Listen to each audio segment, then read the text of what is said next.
ওজনেও ঠগাই, দামের ক্ষেত্রেও যদি মনে হয় ঠগানো যাইবো, এগারো আমি ঠগাই ভাই। ভাই বড় দেখে একটা মুরগি দেন তো। দিতাছি ভাই।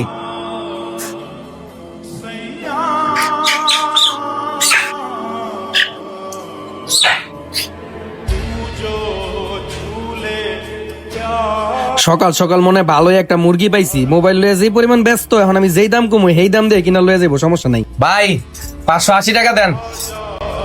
আচ্ছা ঠিক আছে, দিতেছি ভাই। আচ্ছা ভাই দিতাছি, আপনি বহেন।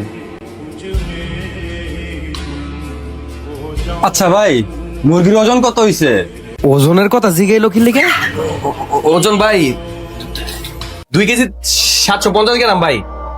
আমি যে চালাকি করলাম এটা মনে হয় ধরে লাইছে গো।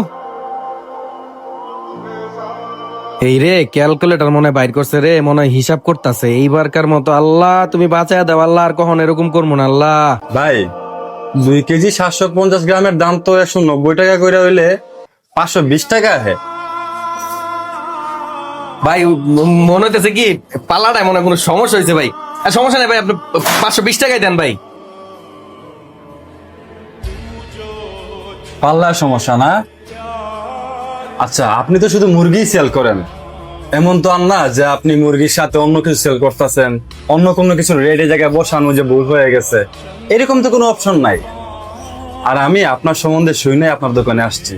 আপনি যে মানুষের সাথে এরকম বাটপারি করে টাকা প্রফিট করেন, এটা শুনেই আমার এই জায়গায় আসে।